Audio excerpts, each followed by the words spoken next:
Assalamualaikum warahmatullahi wabarakatuh. Selamat pagi semuanya, anak-anak bunda yang soleh dan soleha. Hari ini kita akan mempelajari tema 3, subtema 3, pembelajaran ke-5 dan 6 ya. Alhamdulillah hari ini kita sudah habis ya mempelajari tema 3, di mana anak bunda kompetensi dasar kita hari ini adalah bahasa Indonesia, IPA, PPKN dan juga SBDP ya. Ini adalah tujuan pembelajaran kita nak ya. Nah, yang pertama kita itu akan mempelajari tentang fungsi organ pencernaan manusia. Nah, anak-anak bunda, pada pembelajaran sebelumnya kita sudah pernah mempelajari berbagai organ pencernaan pada manusia, di mana organ pencernaan manusia itu terdiri dari mulut, kerongkongan, lambung, usus halus, usus besar, dan juga anus ya. Yang pertama, anak-anak adalah organ mulut. Organ mulut ini berfungsi untuk menghancurkan makanan sehingga ukurannya itu menjadi lebih kecil ya. Kemudian makanan tadi akan berpindah, akan ditelan dan masuk ke dalam kerongkongan. Di kerongkongan inilah anak-anak bunda fungsinya adalah untuk memindahkan makanan ke dalam lambung dengan gerakan peristaltik. Apa itu peristaltik? Gerakan ini anak-anak adalah gerakan meremas dan mendorong pada dinding kerongkongan ya. Kemudian ketika makanan sudah masuk ke dalam lambung, di lambung inilah anak-anak fungsinya untuk memecah makanan dan mencampur dengan enzim dan juga asam ya. Kemudian masuk lagi ke dalam usus halus. Di usus halus ini anak-anak bunda fungsi utamanya itu adalah menyerap sebagian besar nutrisi dalam makanan. Enzim yang berperan dihasilkan oleh pankreas nah ya. Kemudian anak bunda ada juga empedu. Empedu ini dihasilkan oleh hati ya dan ditampung di dalam kandung empedu ya. Nah, kemudian ada usus besar. Di usus besar inilah anak-anak bunda fungsinya untuk penyerapan air dan pembentukan feses ya. Dan yang terakhir adalah anus. Di anus inilah anak-anak bunda fungsinya adalah untuk mengeluarkan sisa-sisa makanan yang sudah tidak diperlukan oleh tubuh ya. Selanjutnya, bunda akan menjelaskan tentang beberapa penyakit ataupun gangguan yang menyerang pada sistem pencernaan manusia. Yang pertama adalah emah. Nah, emah ini anak-anak bunda adalah gangguan sistem pencernaan yang gejalanya itu nyeri lambung dan juga sakit pada ulu hati ya. Sebagian manusia anak bunda juga pernah mengalami yang namanya gangguan penyakit ini ya. Penyebabnya itu apa? Penyebabnya itu adalah luka pada lambung yang tidak segera diobati dan adanya akibat infeksi bakteri Helicobacter pylori ya. Gejalanya seperti apa anak-anak? Gejalanya itu nyeri perut bagian atas, mual, dan juga muntah ya. Bagaimana cara mengatasinya? Cara mengatasi penyakit MA ini anak-anak bunda itu tergantung dari penyebabnya ya. Kemudian kita juga dapat memberikan antibiotik ya. Selanjutnya anak-anak bunda ada penyakit diare. Penyakit diare ini anak-anak adalah gangguan pencernaan yang menyebabkan penderitanya itu mengalami buang air besar yang lebih sering dari biasanya dan fesesnya ataupun kotorannya itu lebih encer ya. Penyebabnya itu adalah karena infeksi virus pada usus besar dan juga karena alergi makanan. Gejalanya itu seperti apa anak-anak? Gejalanya itu seperti perut kita terasa kembung ataupun kram, tinja ataupun feses kita itu encer, rasa mulas dan juga mual dan muntah ya. Bagaimana cara mengatasinya nak? Cara mengatasinya itu biasanya anak-anak bunda, diare itu akan sembuh dengan sendirinya dalam beberapa hari ya. Tetapi ada beberapa hal yang perlu kita lakukan ya. Nah, seperti kita beristirahat yang cukup dan kita itu harus banyak minum air putih supaya tidak mengalami dehidrasi ya, ataupun kekurangan cairan. Selanjutnya anak-anak Bunda, Bunda akan menjelaskan tentang pola hidup sehat ya. Nah, pola hidup sehat itu seperti apa anak-anak? Pola hidup sehat itu adalah gaya hidup yang memperhatikan segala kondisi kesehatan ya. Mulai dari jenis makanan, jenis minuman, jumlah nutrisi yang dikonsumsi, serta perilaku kita sehari-hari, termasuk kebiasaan kita berolahraga ya. Anak-anak Bunda, kalian juga sudah tahu ya, dengan kita menerapkan pola hidup sehat, tentu tubuh kita juga akan menjadi sehat dan terhindar dari berbagai penyakit. Nah, anak-anak Bunda, untuk hidup sehat itu tentunya kita harus menjalankan kegiatan dengan memperhatikan gaya ataupun pola hidup sehat. Nah ya, bagaimana anak Bunda cara kita menjalankan pola hidup sehat? Kita anak Bunda biasanya dan seharusnya anak Bunda ini ya, kita itu harus berpikiran yang positif ya. Berpikiran positif dan pikiran kita tidak boleh stres. Nah ya. Nah, selain itu sudah pasti kita harus mengkonsumsi makanan yang bergizi ya, yang bergizi, yang sehat, dan menjauhi pola makan yang tidak sehat ya.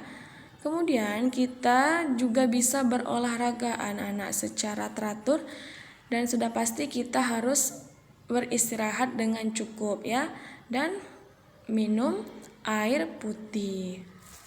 Nah, anak Bunda, kita ini bisa menjalankan pola hidup sehat ini bersama dengan keluarga kita ya.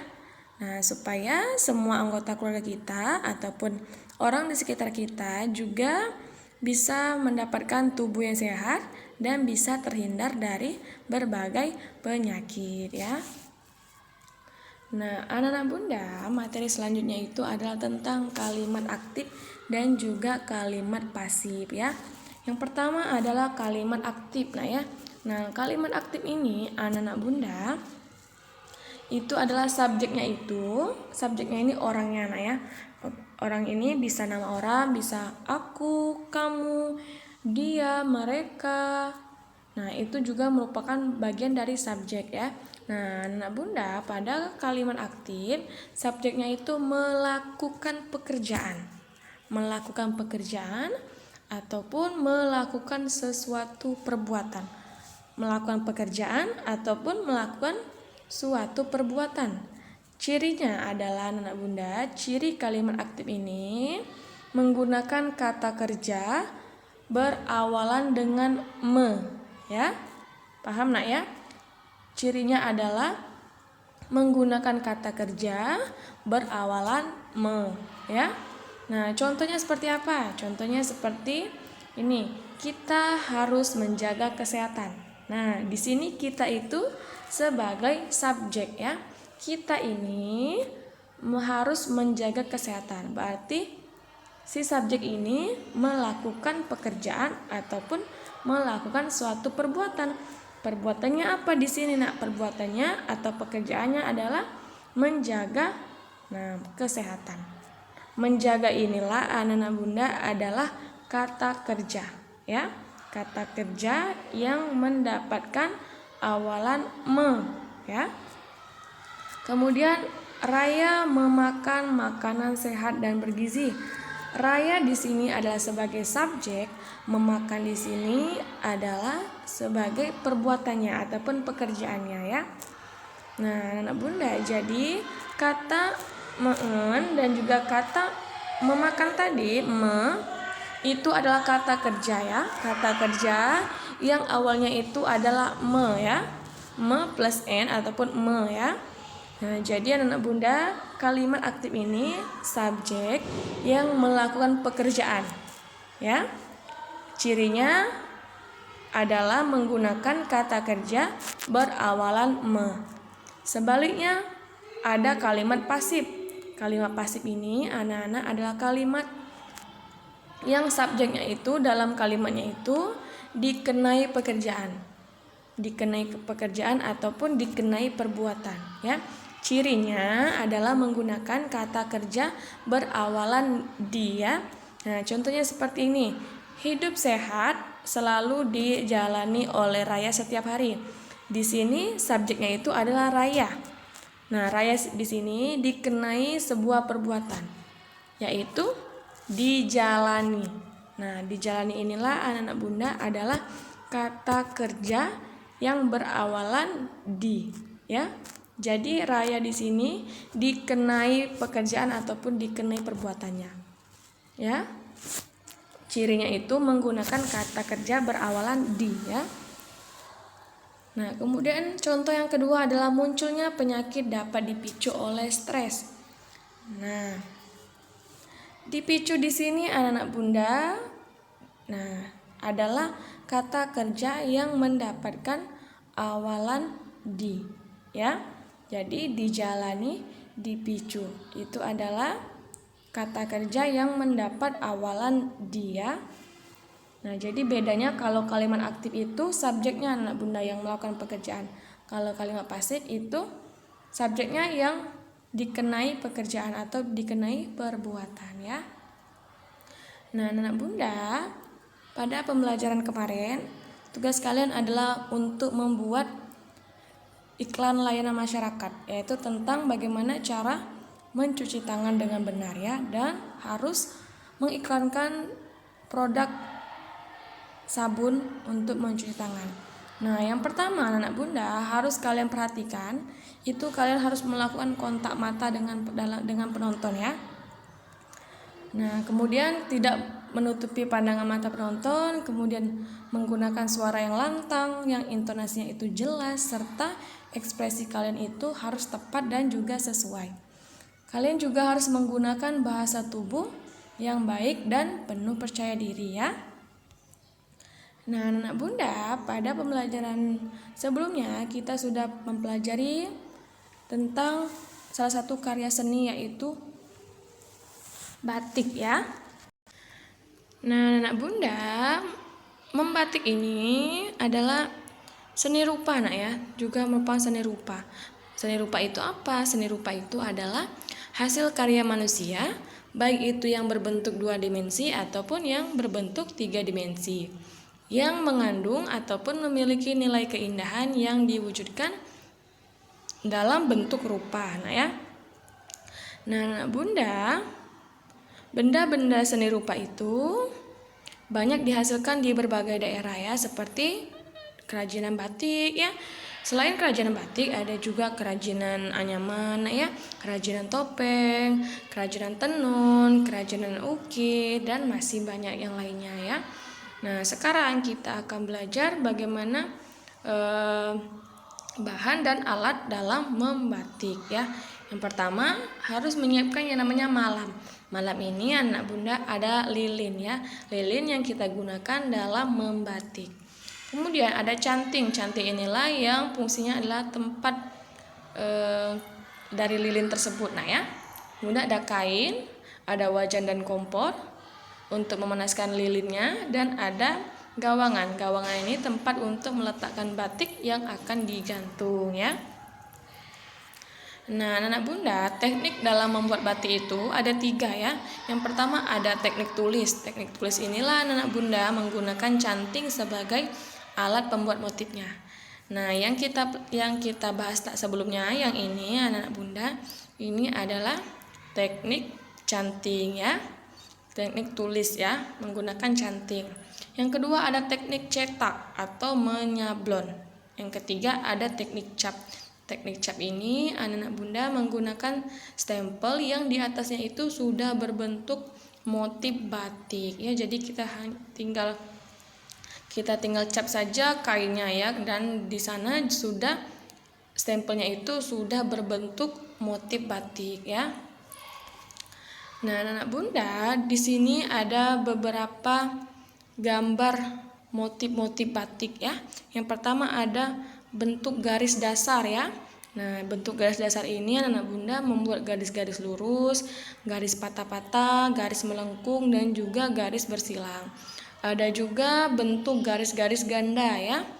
Nah, membuat garis lurus dan tembokan anak bunda, kemudian ada garis patah dan tembokan, ada garis lengkung dan tembokan, kemudian ada garis bersilang dan juga tembokan ya.